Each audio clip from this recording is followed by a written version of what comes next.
Kita lanjutkan kajian fikih kita masih tentang najis. Wa yahillu itu ya. Qala al-muallif rahimahullahu taala.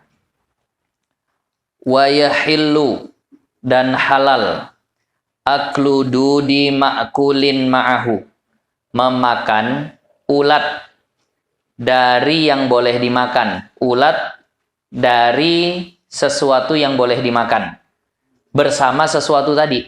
Nah, bersama sesuatu tadi. Misal, biasanya ada ulatnya jambu air ya. Jambu air, jambu biji. Kalau di kitab, ulat yang ada di apel. Nampak kita ada di situ, dimakan sekalian apel-apelnya, boleh nggak? Boleh.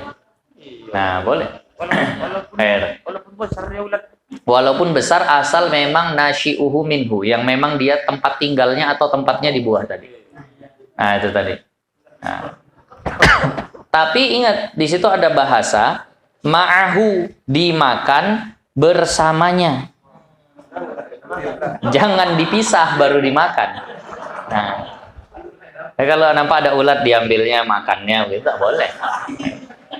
Karena sudah bisa dipisah jadi nggak boleh. Nah, air. Wala yajibu ghuslu nahwil fahmi minhu. Itu kan istilahnya bukan dia suci ya, tapi dia najis yang dimaafkan. Ini kan kita cerita najis yang dimaafkan.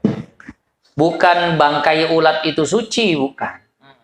Bangkai ulat itu tetap najis, cuma dimaafkan, dihalalkan kalau seandainya termakan. Nah, ketika sudah dimakan, mulutnya ini kan berarti bernajis. Apakah wajib dibasuh? Nah, di sini dikatakan la yajibu ghuslu nahwil fahmi minhu. Nggak wajib membasuh semisal mulut daripadanya. Jadi mulut tadi itu nggak mesti dibasuh. Walaupun sudah termakan ulat tadi itu. Ya, masalah jijik atau tidak itu urusan belakangan lah, urusan lain. Misal dia tahu ini jambu air banyak ulatnya, tapi udahlah, nah, makan saja tak usah tengok-tengok. Ada ulatnya temakan halal. Betul, halal, tak masalah. Kalau memang dia dari situ ya, bukan ulat yang dari luar, terus nempel di situ, bukan. Ini yang memang munculnya dari situ. Nah, kemudian yang berikutnya, ini permasalahan yang sangat populer, sangat sering dibahas. Wa nuqila fil jawahir, dan dikutip dalam kitab Jawahir anil ashab dari beberapa ulama madhab Syafi'i, la yajuzu. Ini dengar baik-baik ya. La yajuzu, tidak boleh. Kalau tidak boleh artinya haram. Tidak boleh, haram. Nah, aklu samakin mulliha atau samaki milhin. Di situ di barisinya samaki muliha ya. Itu yang lebih tepatnya itu. Dan tidak boleh memakan ikan yang diasinkan. Ikan asin. Tidak boleh makan ikan asin. Jangan sampai situ ngajinya. Itu bahaya kalau sampai situ ngaji. Dan tidak boleh makan ikan asin. Malam kami di sana di Medang ya sana. Nah, itu dijamu pakai ikan asin, masya Allah, enak betul. Tidak boleh makan ikan asin. Nah, ikan asin termasuk pokoknya segala ikan yang diasini. Segala ikan yang diasini. Walam yunza' ma fi jawfihi. Dalam keadaan tidak dibuang apa-apa yang ada di dalam perutnya. Berupa kotoran. Tainya nggak dibuang. Kalau makan ikan asin, tainya tak dibuang, maka nggak boleh dimakan. Ada pembuat ikan asin sekitar sini. Banyak. Jadi buang dulu isinya. Nah, sama ikan yang diasini, pokoknya gembung rebus ya. Nah, itu termasuk ikan yang muliha, pokoknya dikasih garam diasini. Nah, sabar. Ini bakalan sangat panjang pembahasannya. Jadi jangan pucat dulu lah, wah. Gitu. Udah berapa banyak makan. Nah, ai minal mustaqdarat, daripada kotoran-kotoran. Nah, itulah tai-tainya tadi itu. Sampai situ titik. Nah, jadi di sini dikatakan itulah yang tertulis dalam kitab Jawahir sampai situ. Kata Imam Abdul Aziz, Imam Zainuddin bin Abdul Aziz Al-Malibari, wal zahiruhu, dan zahir kalimat ini tidak boleh makan ikan yang diasini kalau kotoran dalam perutnya belum dibuang. Dengan kalimat seperti itu, zahirnya kan jadinya begini kata penulis kitab ini. La farqa baina kabirihi wa saghirihi. Tidak dibedakan antara yang besar dan yang kecil, kan gitu jadinya. Orang cuma sampai situ. Nggak dibedakan antara yang besar dan yang kecil. Wah. Kalau seandainya kita baca yang di dalam kitab Jawahir itu saja. Ikan teri bagaimana? Ikan lidah kecil-kecil yang biasa dijadiin ikan asin itu bagaimana? Nah, maka di sini dilanjutkan. Lakin akan tetapi dzakara syaikhani, dua syekh menyebutkan, kalau kita sedang bahas fikih madhab Syafi'i, ketika disebutkan syaikhani, maka maksudnya adalah Al-Imam Rafi'i dan Imam Nawawi. Nah, itu diingat. Kalau kita lagi bahas fikih Syafi'i. Nah, nanti kalau fikih Hanafi beda lagi, syaikhaninya itu siapa. Kalau madhab Syafi'i, kalau disebut syaikhani, maka Imam Rafi'i dan Imam Nawawi. Imam Rafi'i di situ ada keterangannya? Imam Rafi'i dan Imam Nawawi? Oh, enggak. Oh, gitu. Di sebagian terjemahan yang sekarang, itu dikasih catatan. Biasanya. Apa kata Imam Rafi'i dan Nawawi? Jawaza akli saghiri, maka jawab kata keduanya boleh memakan ikan asin, ikan yang dikasih garam, as-saghiri yang kecil. Yang kecil. Ukuran kecil bagaimana? Ma'a, ini bahasanya nih, dia makan ikan beserta mafi jaufihi, apa-apa yang ada di dalam perutnya. Li'usri tangqiyati mafihi, karena sulit untuk membedakan mana ikan, mana tainya. Jadi ukuran kecil adalah ketika kotorannya sudah sulit untuk dibedakan dengan ikannya. Ikan teri, mudah atau sulit? Sulit, berarti kecil. Ikan lidah yang biasa dijadiin ikan asin kecil-kecil tuh, itu kan sulit. Tapi pertanyaannya tadi, kalau gembung rebus, kira-kira masih mudah nggak untuk membuang kotorannya sebenarnya? Si mudah. Nah, itu gimana tuh?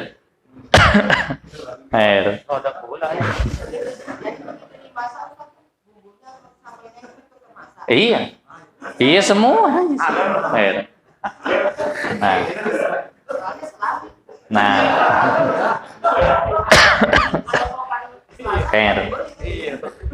nggak di sini saja, Pak. Di sana-sana pun begitu. Entah kenapa tukang gembung rebus itu tak mau dia mencuci kotorannya.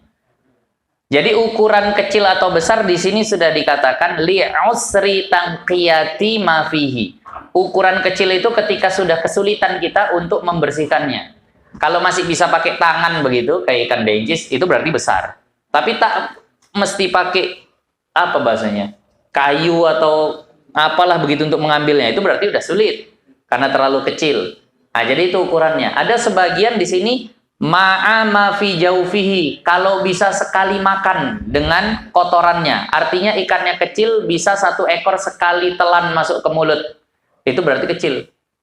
Ya kalau ikan asin itu kecil, bisa kan sekali masuk ke mulut semua. Nah, jadi kalau mau gembung rebus yang kecil-kecil lah, yang muat satu mulut. Nah, satu lagi, kalau ikan sarden itu memang amannya beli yang kecil-kecil saja.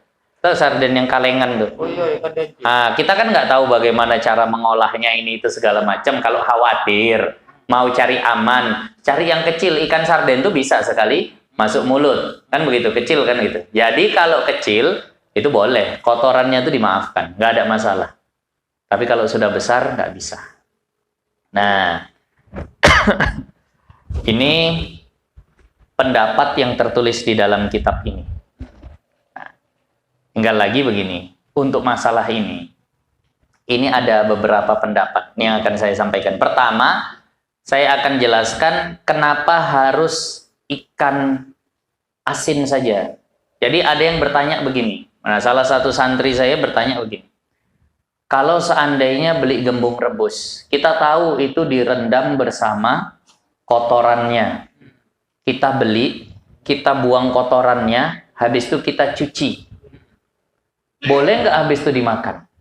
Nah, di sini yang jadi masalah, muliha, dikasih garam.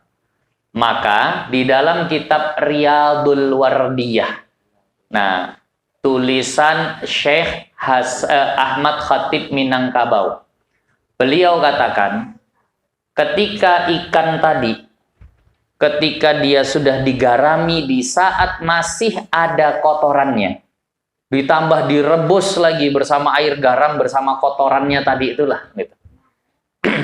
Maka garamnya jadi garam yang bernajis. Cara menghilangkan najis harus hilang rasa, warna, dan aroma. Berarti selagi masih ada rasa garam, udah hilang belum? Dan bahkan begini, dalam menghilangkan najis, kita yang lalu udah bahas. Kalau yang tertinggal itu hanya rasa, kalau yang tertinggal hanya warna, dimaafkan nggak? Maaf. Yang tertinggal hanya aroma, maaf. Tapi tidak dimaafkan kalau yang tertinggal adalah rasa. Itu pas pula rasanya yang tinggal di situ. Nah, jadi itu tadi. Jadi kalau mau cuci sampai hilang asinnya. Tinggal pulang. Karena memang seperti itu.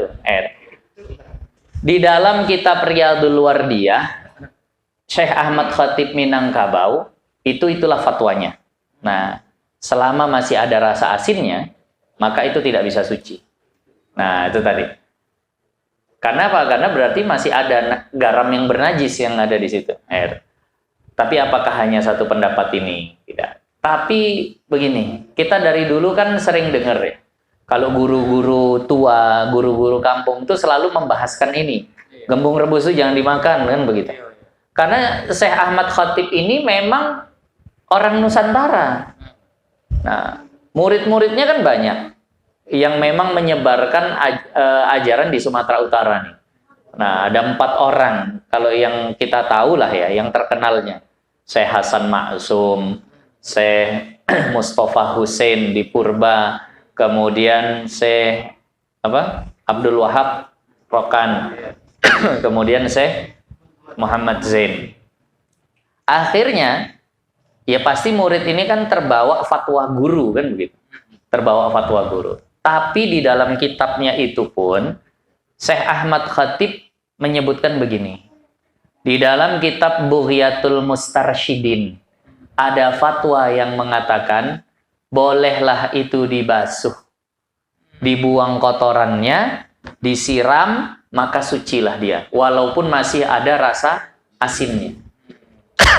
Beliau mengkiaskan kepada hukum yang sering dibahas di dalam kitab-kitab fikih tentang daging yang direbus dengan air kencing. Kan gitu. Kalau kita bahas dalam kitab Sabilal Muhtadin itu ada. Daging direbus dengan air kencing. Habis itu diangkat, siram luarnya saja, maka akan suci semuanya. Boleh dimakan, boleh.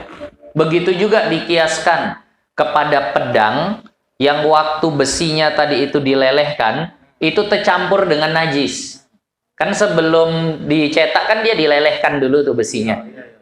Ternyata situ tercampur dengan najis. Berarti itu lelehan besi panas yang bernajis. Lalu dicetak jadi pedang. Ini kan semuanya bernajis. Disiram zohirnya saja, maka sudah dianggap suci batinnya seandainya dibawa sholat sah. Kan begitu. Nah, maka beliau mengkiaskan kepada itu dalam kitab Bughyatul Mustarsyidin, maka ikan asin ini pun begitu. Tapi tadi dibantah oleh Syekh Ahmad Khatib, ini masalah rasa. Nah, karena ikan asin ini rasanya begitu terasa asinnya. Tapi tetap ada ulama mazhab Syafi'iyah yang mengatakan boleh dicuci. Pertanyaannya, Bapak Ibu kalau dulu-dulu makan gembung rebus dicuci nggak? Nah, enggak. Berarti yang kedua juga nggak kena nih. Udah mau dibelain pakai yang dicuci, ternyata nggak dicuci juga, nggak kena juga. Nah, kalau ada yang cuci, alhamdulillah. Berarti kalau yang pertama tadi itu kan salah, mau bagaimanapun salah. Pendapat kedua masih kena. Nah, yang nggak nyuci, nah itu yang agak bahaya. Karena dia memang kebanyakan orang tak dicuci memang. Dicuci pun di luarnya aja, tapi tainya tak dibuang. Nah, tak dibuang. Tainya tak dibuang. Iya.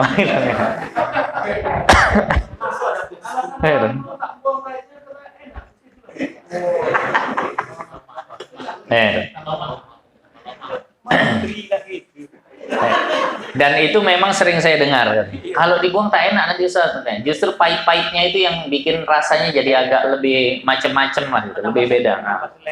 Selera. Jadi orang kita ini kan aneh-aneh memang. Malah tai bikin nafsu makan itu kan luar biasa. Jadi pendapat kedua kalau tak dicuci tak kena juga, dan kebanyakan ada pun bahkan di sebagian rumah kertasnya pun tak dilepas. Kan biasa ada kertasnya. Itu pun tak dilepas, udah langsung saja. Nah, diolah sekalian kertas-kertasnya itu ada yang seperti itu. Nah, kalau ada yang merasa kamilah itu dulu tak dicuci-cuci. Nah, kita ingat satu pendapat lagi, pendapatnya Imam Ruwayani, tapi ini sangat lemah. Yang mengatakan seluruh kotoran hewan halal itu suci. Ikan halal enggak? Halal. Berarti kotorannya suci. Tapi jangan keterusan pakai pendapat lemah ini. Nah, itu tadi. Itu tadi. Dan jadi kalau yang udah lalu sudahlah, anggap ada ulama yang memang berpendapat. Imam Ruwayani ini ulama mazhab Syafi'i. Jadi menurut beliau pendapatnya sama dengan mazhab Malik, bahwa seluruh kotoran dari hewan yang halal dimakan itu suci. Tapi kan begini, kalau hadisnya itu memang jelas betul, ketika Rasulullah mau istinja, Rasulullah dikasih 2 buah batu dan 1 buah tai onta kering. Onta itu halal atau haram? Halal, tapi kata Rasulullah apa? Ini najis. Kan jelas betul hadisnya di situ. Jadi makanya pendapat Imam Ruwayani ini agak di bawah. Mudah-mudahan lah Allah maafkan karena masih ada yang memang berpendapat seperti itu, tapi ke depannya paling tidak kalaupun selera kali pakai pendapat yang kedua, buang dulu kotorannya kemudian dicuci. Tapi kalau yang mau aman kali, cari yang memang sudah dicuci kian baru diasinkan. Entah di mana yang nyari yang seperti itu, tak tahu. Tak ada. Nah, satu lagi yang agak dihati-hatikan, ikan asin peda ya, yang besar. Podo kami bilang. Ikan asin peda. Itu juga sama nanti kalau dia dikasih garam sebelum dibuang kotorannya. Jadi buang dulu kotorannya. Kalau itu kan sebenarnya gampang. Cuma mau atau tidak itu tadi. Kadang kan ikan tongkol atau ikan apa yang biasa? Ikan gombong besar. Ikan gombong besar atau yang besar-besar seperti itu. Buang dulu kotorannya, baru diasini, dijemur dengan garamnya tadi itu. Begitulah ngolahnya. Kadang ada telurnya itu yang. Kalau telurnya jangan dibuang, telur nggak apa-apa. Kotorannya saja buang. Telur halal, telur ikan. Nah, jadi ini masalah ikan gembung udah beres ya. Udah tahu kita 3 pendapat tadi. Tapi yang pertama nih jangan langsung dibuka bebas. Oh, ada kok pendapat Imam Ruwayani, udah gas saja, tak ada masalah. Gitu. Tapi bagi penjual sah gimana lah? Bagi penjual itu kan dibersihkanlah dulu. Iya. Nah, kalau di sini ada penjualnya, bersihkan dulu.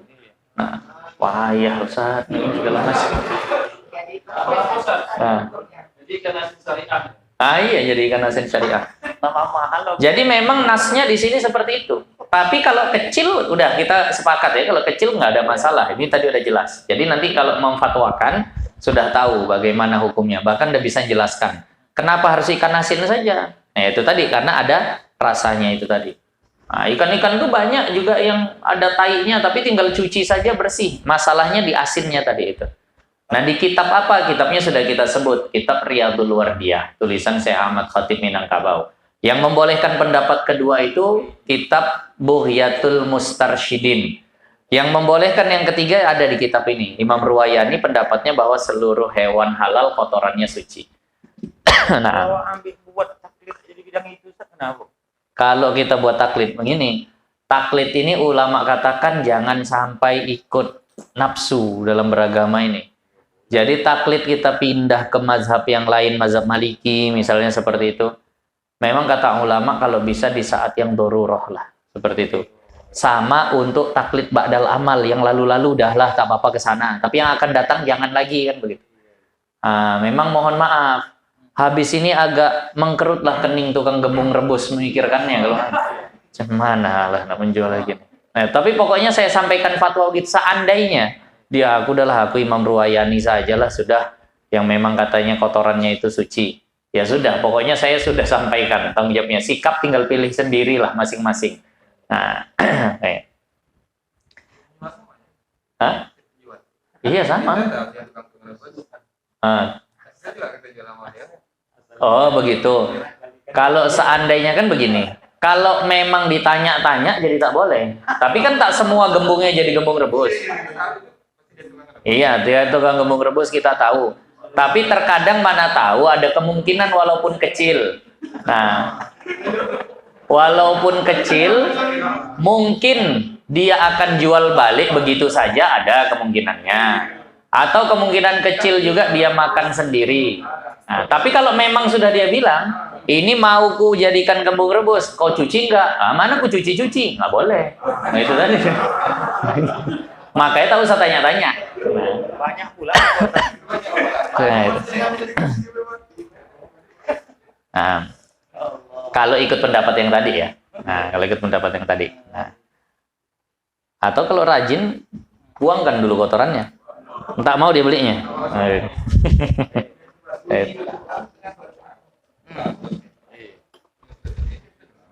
Jadi ukuran kecil besar sudah kita dapat juga tadi. Artinya susah dibersihkan kecil, gampang dibersihkan besar.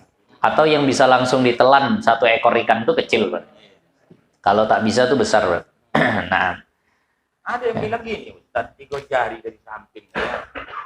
3 jari dari samping. Dari atas, dari atas. Ya begini, kalau seandainya 3 jari dari atas itu bisa nggak dibersihkan kotorannya? Kan gampang itu. Maka tak masuk dari yang sini tadi. Kalau 3 jari dari atas besar kali lah itu. Maksudnya jangan sempat 3 jari belakangnya tuh. Kalau 3 jari dihitung besar. Kalau saya rasa ikan lidah tuh 1 jari pun tak sampai. Kalau dari atas, Iya. tapi kan masih bisa kotorannya untuk dihilangkan. Iya. Orang dia melebar ke bawah. Iya. Nah, jadi ukurannya itu tadi lah.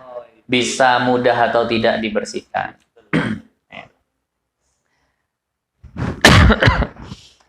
Berikutnya, yang termasuk najis berikutnya adalah waka muskirin. Nah, begitu juga yang memabukkan. Kamuskirin, begitu juga yang memabukkan. Ai salihin lil iskar, yakni yang bisa memabukkan, yang layak memabukkan. Fada khalat al qatratu minal muskir, maka termasuklah setetes daripada yang memabukkan. Ma'i'in, yang cair. Jadi kalau ada benda cair yang memabukkan, maka itu najis. Maka itu najis. Nah, jadi setetesnya pun ya tetap itu najis. Berbeda nanti dengan yang padat ya.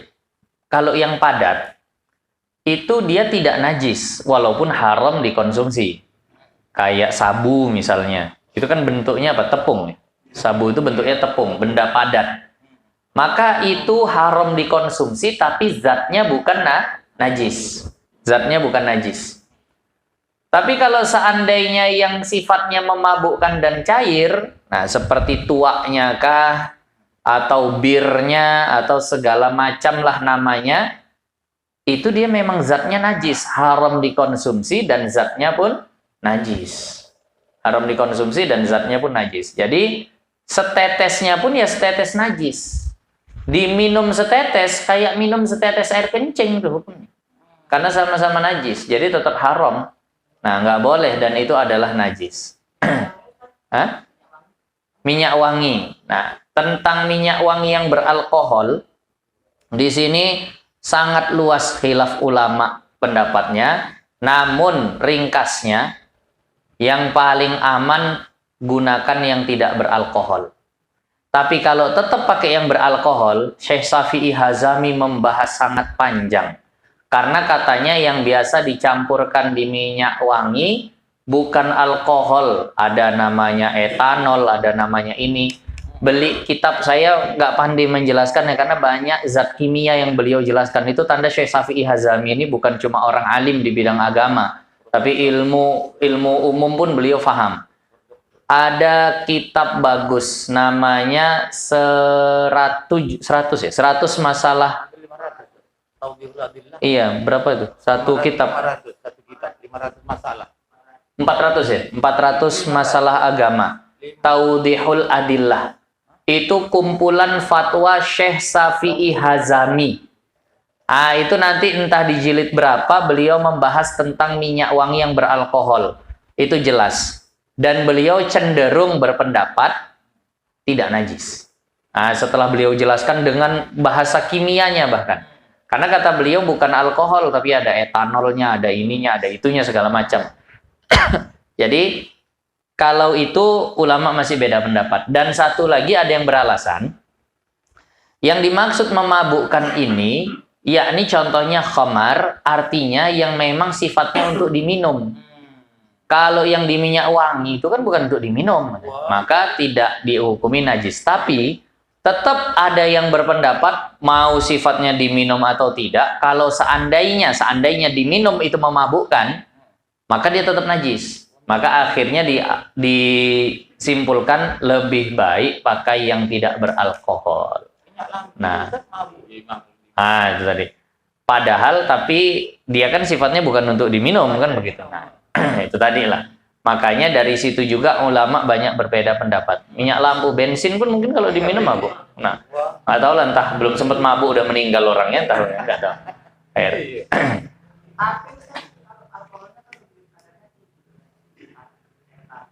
Kalau memang dia air tapinya itu sudah sampai memabukkan, sama hukumnya. Terserah mau apa. Tapi kalau air tapi yang masih di tapi-tapi biasa tuh jarang kita jumpai orang mabuk makan tapi kan gitu. Paling penelalan. Banyak mana.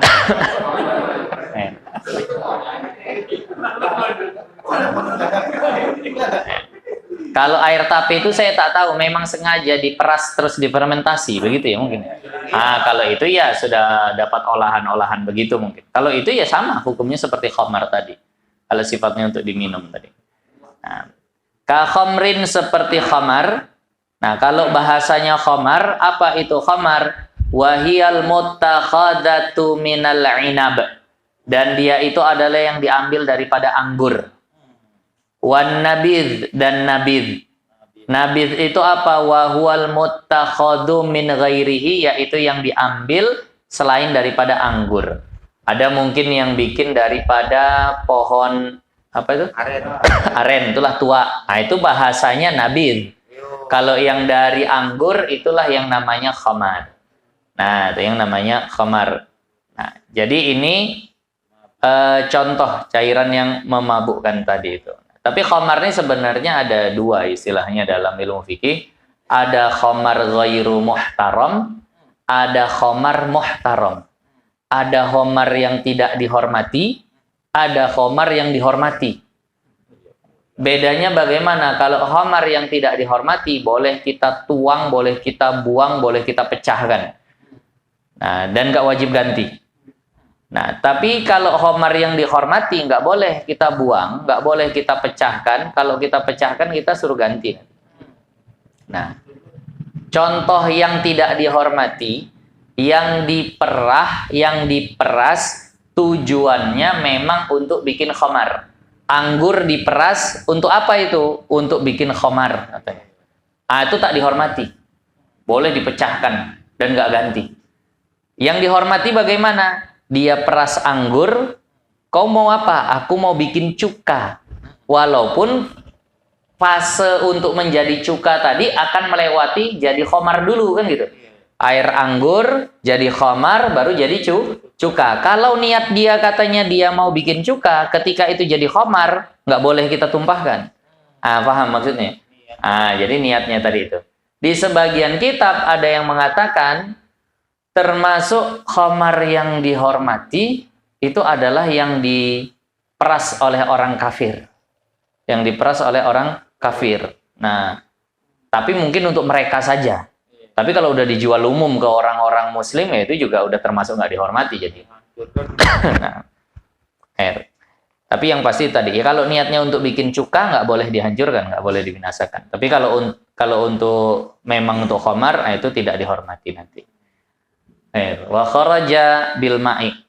Ini karena agak mulainya lambat nih, mohon maaf seginilah dulu. Yang penting tadi udah dapat hukum beberapa yang akan datang.